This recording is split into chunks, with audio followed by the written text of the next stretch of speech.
தருமபுரி மாவட்டம் பாலக்கோடு புறவழி சாலையில் 2 இருசக்கர வாகனங்கள் மோதிக்கொண்ட விபத்தில் பழ வியாபாரி சம்பவ இடத்திலேயே பரிதாபமாக உயிரிழந்தார். விபத்து தொடர்பான சிசிடிவி காட்சி வெளியான நிலையில் கூடுதல் விவரங்களை வழங்குவதற்காக எமது செய்தியாளர் ஆறுமுகம் இணைப்பில் இருக்கிறார். வணக்கம் ஆறுமுகன், விவரங்கள் என்ன? வணக்கம் பத்மநாபன்.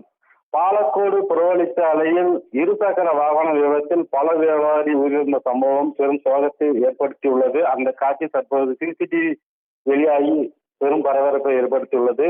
தருமபுரி மாவட்டம் பாலக்கோடு புறவழிச்சாலையில் இன்று அதிகாலை நடைபெற்ற இருசக்கர வாகன விபத்தில் பாலக்கோடு மைதி நகரைச் சேர்ந்த ஐயூப் என்ற முதியவர் பல வியாபாரம் செய்து வருகிறார். அதிகாலை டீ கடைக்கு சென்றுவிட்டு மீண்டும் பழக்கடைக்கு செல்லும் போது சாலையை குறுக்காக கடக்கும் போது எதிர்பாராத விதமாக அதிவேகத்தில் வந்த பாலக்கோடு அருகே உள்ள கொட்டாக்குளம் கிராமத்தை சேர்ந்த மணிகண்டன் என்ற இளைஞர் இருசக்கர வாகனத்தை அதிவேகமாக இயக்கி வந்துள்ளார். அப்போது எதிர்பாராத விதமாக இருசக்கர வாகனம் மீது மோதியதில் பழக்கடை வியாபாரி ஐயூப் சம்பவ இடத்திலே உயிரிழந்துள்ளார்.